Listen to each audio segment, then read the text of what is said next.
Hello my dear Rechi kitchen families, welcome to Rechi kitchen. எல்லாரும் எப்படி இருக்கிறீங்க? இன்னைக்கு நாங்கள் பார்க்க போகிற ரெசிபி என்னென்னு பார்த்தீங்கன்னு சொன்னால், சூப்பரான உருளைக்கிழங்கும் பானும் வச்சு ஒரு கிறிஸ்பியான ரோல் தான் பார்க்க போகிறோம். இது வந்து ஈஸியாக நீங்கள் பிணைஞ்சு கஷ்டப்பட தேவையில்லை. மாவு இல்லாமல் கோதுமை மாவு பிசையாமல் வீட்டில் இருக்கிற மிச்சமான பானும் உருளைக்கிழங்கும் வச்சு சூப்பரான ஒரு ரோல்ஸ் ரெசிபி தான் பார்க்க போகிறோம். வாங்க வீடியோக்குள்ளே போகலாம்.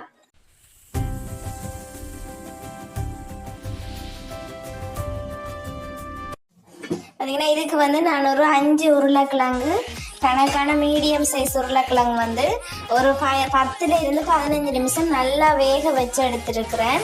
அதே மாதிரி பான் வந்து நான் உள்பக்கமாக எடுத்துருக்கேன். இந்த கரை பான் இல்லாமல் எடுக்கையில் உள்பக்கமாக எடுத்துருக்கேன். நீங்கள் வெட்டு பான் இருந்தால் அந்த கரையில் சேர்க்காம நடுவால் சேர்க்கலாம். பட் நான் வந்து இந்த பண்ணை எடுத்துருக்கிறேன். அதே மாதிரி ஒரு 2 பெரிய வெங்காயத்தை நறுக்கி வச்சுருக்கிறேன். பச்சை மிளகாய், இது பார்த்தீங்கன்னு சொன்னால் உப்பு, மிளகுத்தூள், மஞ்சத்தூள், கரம் மசாலா, தேவையான பொருட்கள் தான். இனி வாங்க அப்படி செய்கிறேன்னு சொல்லி பார்ப்போம். ஃபர்ஸ்ட்டுக்கு வந்து நான் இந்த பானை வந்து மிக்சியில் போட்டு பாருங்க. நான் அந்த ஃபர்ஸ்ட்டுக்கு அரைச்சது வந்து அந்த வீடியோக்குள்ளே பேக் பண்ண முடியலை. திரும்பி உங்களுக்கு அரைக்கும் போது காட்டுறேன். மிக்சியில் போட்டு நல்லா அரைக்கக்கூடாது. மாதிரி நீங்கள் ஒருக்காவே மிக்சியை போட்டுட்டு நிப்பாட்டிங்கன்னு சொன்னால் உங்களுக்கு வந்து அந்த நல்ல நொறுங்கின பதத்துக்கு வந்துடும். இது பான் நல்லா சாஃப்டாக தான் இருக்கும். பாருங்கள், நான் ஃபுல்லாகவே அரைச்சிட்டேன். அதில் வந்து ஒரு கொஞ்சமாக எடுத்து வச்சுருக்கிறேன், மிச்சத்தை தான் சேர்க்கிறேன். உருளைக்கிழங்க வந்து நல்லா தோல் நீக்கிட்டு நல்லா மேஷர் வச்சு நல்லா மசிக்கணும். நல்லா கட்டியல் இல்லாமல் உருளைக்கிழங்கு வந்து மசிக்கணும். ஃபர்ஸ்ட்டுக்கு வந்து உருளைக்கிழங்கு வந்து நீங்கள் நல்லா ஆற விட்டு செய்யலாம். நான் சுட செய்கிறனால சூட்டோட தான் தோல் இருக்கிறேன். அந்த மிக்சியில் அரைச்சி வச்சுருக்க அந்த பானோட சேர்த்து கொள்ளுங்க.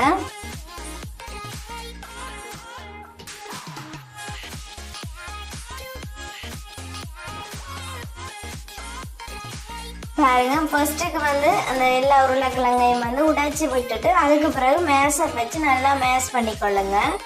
கட்டிகள் இல்லாமல் எடுத்துக்கொள்ளுங்க. இது வந்து நீங்கள் ரோல் செய்கிறேன்னு சொன்னால் மா பிசையணும் அல்லது மா வந்து கரைச்சி ஊற்றி செய்யணும். பட் இதுக்கு வந்து அப்படி எதுவுமே தேவையில்லை. நீங்கள் உருளைக்கிழங்க வந்து நல்லா மசிச்சு விடுங்க, கட்டி இல்லாமல். ஈஸியான ஒரு ரோல்ஸ்.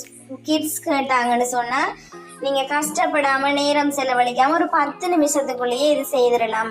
மிச்சமான பான் இருந்தாலும் உருளைக்கிழங்கு இருந்தாலும் உடனே செய்திடலாம். இதுக்கு நீங்கள் பான் இல்லை உருளைக்கிழங்கு மட்டும்தான் இருந்தாலும் கொஞ்சமாக அரிசி மா சேர்த்து மிக்ஸ் பண்ணிக்கொள்ளுங்க. நான் இன்றைக்கு அரிசி மா எடுக்கையில் தனிப்பானம் உருளைக்கிழங்கு மட்டும்தான். நல்லா சேர்த்து மிக்ஸ் பண்ணி விடுங்க, கட்டிகள் இல்லாமல் மிக்ஸ் பண்ணி விடுங்க. இது வந்து நாங்கள் சப்பாத்தி மா மாதிரி நல்லா குழைச்சி எடுக்கணும்.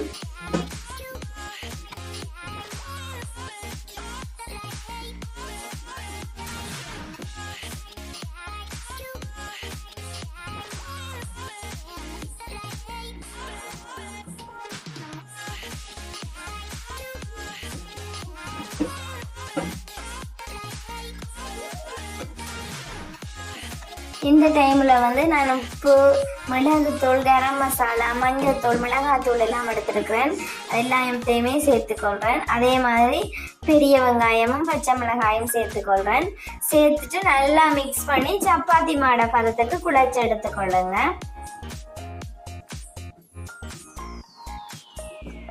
இது நீங்கள் வதக்க எல்லாம் தேவையில்லை, தனியாக மிக்ஸ் பண்ணி மட்டும் விட்டீங்கன்னா சரி. சப்பாத்தி மா மாதிரி குழைச்சி எடுத்தீங்கன்னா சரி. இந்த உருளைக்கிழங்க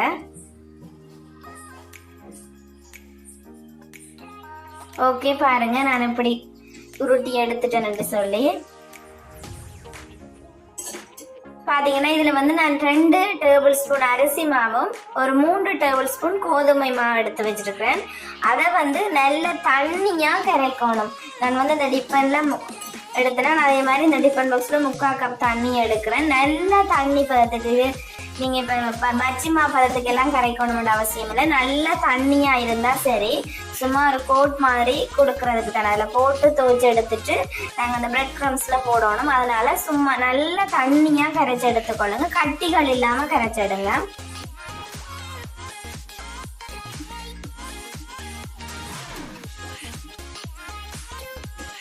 இதுக்கு பதிலாக நீங்கள் முட்டையும் சேர்க்கலாம். பட் நான் இன்றைக்கு வந்து இது வெஜ்ஜாக தான் செய்கிறேன். நான்வெஜ் எதுவுமே சேர்க்கையில் வெஜ்ஜாக தான் செய்கிறேன். பாருங்கள், நான் அந்த இப்படி எடுத்து விடுறேன். இப்படி நல்ல தண்ணியாக இருக்கணும்.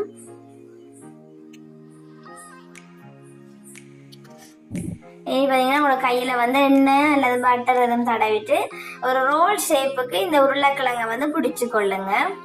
இதை வந்து நீங்கள் கட்லெட் மாதிரியும் செய்யலாம். நான் அந்த மிச்சம் வச்சிருக்கிற அந்த பிரெட் கிரம்ஸில் வந்து போட்டு எடுக்கணும். அதனால முதல் வந்து இதை அந்த ரோல் ஷேப்புக்கு ஒவ்வொன்றா செய்து எடுத்துக்கொள்ளுங்க.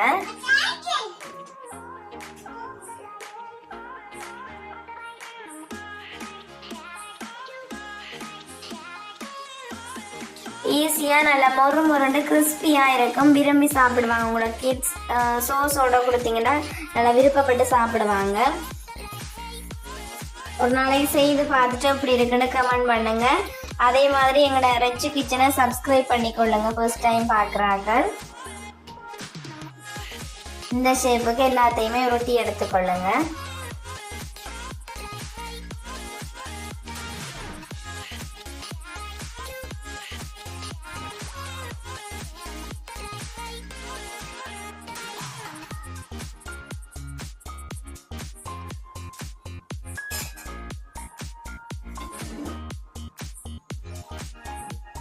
ஓகே, பாருங்க, நான் அந்த எல்லா மாவையுமே உருட்டி எடுத்துட்டேன். ரோல்ஸை வந்து அந்த அரிசி மாவும் கோதுமை மாவும் கலந்து தண்ணி மாதிரி மிக்ஸ் பண்ணி வச்சுருக்கேன். அதில் ஒரு துவைச்சு எடுத்துட்டு இந்த பிரெட் க்ரம்ஸ்லாம் போட்டுக்கொள்வேன். பட் நான் எனக்கு பிரெட் க்ரம்ஸ் காணாதபடியாக ரசக்கு தூள் வந்து ரசக்கும் வச்சுருந்தேன். அதையும் நான் மிக்சியில் போட்டு அரைச்சி தான் சேர்க்குறேன். ஃபர்ஸ்ட்டுக்கு வந்து நான் பிரெட் க்ரம்ஸில் தான் போட்டு எடுத்தேன். நான்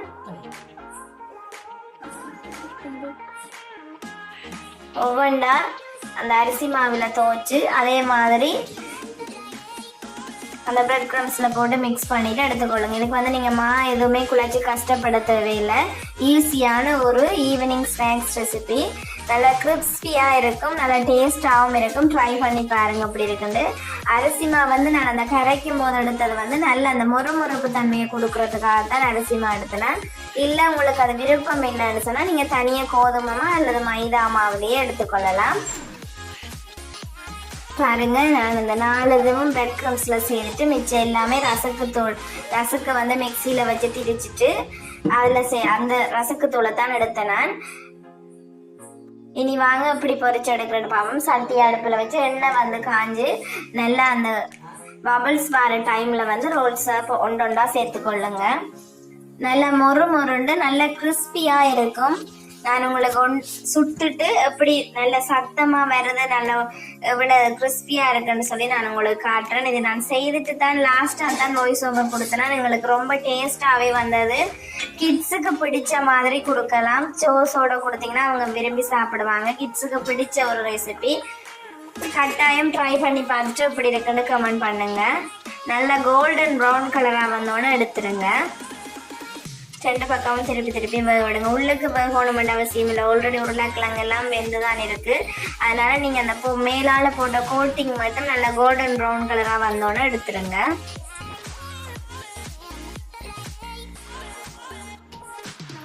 ஓகே, பாருங்கள், நல்லா கோல்டன் ப்ரௌன் கலராக வந்துட்டு இந்த டைமில் எடுங்க. நீங்கள் அந்த தட்டில் போடும் போதே உங்களுக்கு நல்லா அந்த சத்தமாக இருக்கும். நான் அடுத்த வெச்சையும் போட்டு காட்டுறேன். இது உடைய எல்லாம் செய்யாது. சில பேர் வந்து தனியாக பிரெட் க்ரம்ஸில் போட்டால் உடையும் மண்டெல்லாம் சொன்னாங்க. பட் இதெல்லாம் இது உடையவே இல்லை. உங்களுக்கு நான் பார்க்கும் போதே தெரியும். பாருங்க, நான் இப்படி தட்டி காட்டுறேன்னு நல்ல கிறிஸ்பியாக இருக்குது. ட்ரை பண்ணி பாருங்க கட்டாயம்.